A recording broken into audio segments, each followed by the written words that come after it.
So in this video, I'm going to assume you are pretty confident with solving equations and maybe medium confident with fractions. And we're going to solve some equations with fractions.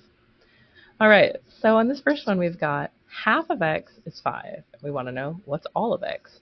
And listen, I just love when these are simple, so just draw a picture and do no solving at all. Half of x, if this whole circle is x, half of it is 5. Well, this half better be 5 too. Altogether, that's 10, and we're done. Or we can solve using this 1/2. So to cancel out a fraction, I can multiply by the reciprocal. So I could multiply by 2 over 1. I can also think about this as 1 times x divided by 2 and get rid of that divide by 2. The way to get rid of divide by 2 is multiply by 2, which is what this is, right? So I'm going to multiply by 2 on both sides. That's going to cancel out my fraction, and I've got x equals 10. But like, wasn't this so much easier? All right, 2/3 of x is 8. I'm going to do my picture again because I'm a nut. Okay, here's x. 2/3 of it, so like this much together is 8. I have to split 8 evenly between these two pieces. So I know that's going to be 4 in each piece. And then to have all of x, I need this third to also be 4. I add them all up, it's 12. So nice.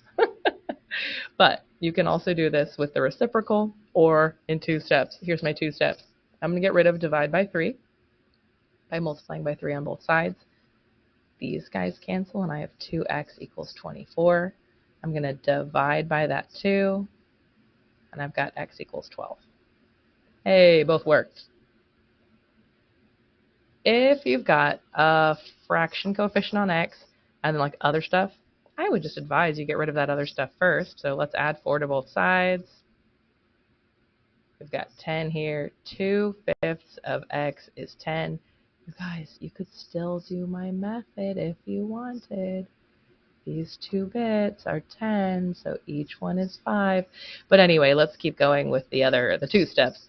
I'm going to get rid of divide by 5 by multiplying by 5 on each side. I'm going to get rid of times 2 by dividing by 2 on both sides.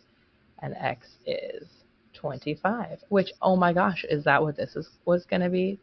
Why, yes, it was. This part was 10. The whole thing was x. All of it was 25. Okay, now when we have that coefficient on the outside of a quantity in parentheses, I can distribute it out, or I could right now just get rid of that fraction coefficient and multiply by the reciprocal, and my parenthetical will just be all by itself, right? So I've got 1/2. I'm going to multiply by 2 on both sides to cancel the divide by 2.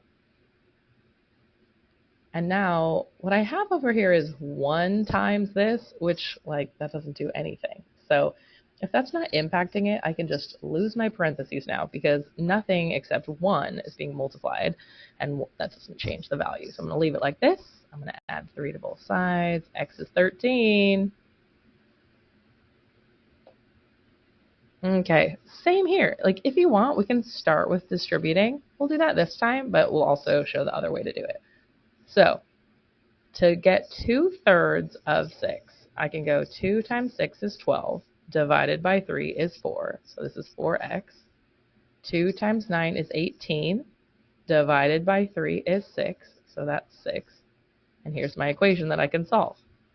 The other way, if you like, is we can start by multiplying by 3, or dividing by 2, whatever you like, to get rid of part of this fraction. And then dividing by 2 to get rid of that coefficient at all. And then notice I just dropped those parentheses because there was nothing on the outside being multiplied. They weren't really helpful anymore, so I didn't need them. Both of these equations are going to have the same answer, so you could go from there to finish solving. Now, when you have multiple fractional coefficients, you have decisions to make, friends. You could start by just combining, moving things around to getting all your fractions on one side. And from here, you're going to need to do common denominators before you subtract these fractions, right? So I'm going to need to turn this 1/3 into sixths. And there's 2 3s and a 6. So I can do this minus 2. Oop, that's a 6. So I have 3/6, which is really 1/2. So now I've got 1/2 x plus 1, and that guy's 7. You can keep solving from there. It's not going to be super hard. It just requires this side problem. Now, alternately, we can do that same problem but use a strategy called clearing the fractions. And that one, I'm still going to use the common denominator that I found over here. So my common denominator was 6. I'm going to use that common denominator between 3 and 6. I mean, really, you could use any common denominator, but the smallest one makes your life easy. So I'm going to multiply now my entire equation, every part of it, by 6. If you don't multiply every part, like you forget one of the terms, you're going to change this equation. It's not going to be equal anymore. So make sure you get it to every part. We're going to multiply by every single thing in here. So 1/3 of 6, 6 times 1 divided by 3, leaves me 2x. 6 times 7, 42. Here I have 6 times 5/6. The 6's just cancel, and then 6 times 1. And now I have an equation that is easy to solve. These two are going to have the same answer. So nice.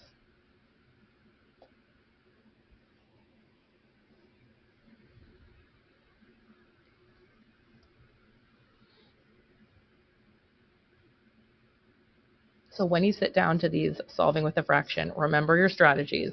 You can clear a fraction. You can multiply by a reciprocal to get rid of a fraction.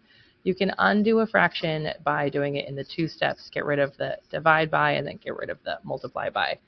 You can even turn those fractions into decimals if you want, if that's easier for you. The only reason I don't recommend that every time is some fractions, like 1/3, are endlessly repeating. So anytime you choose to stop them, if you write 1/3 as 0.33 or even 0.333333, whenever you stop it and round it, you are changing your answer just a teensy bit. So you might see that in your final answer.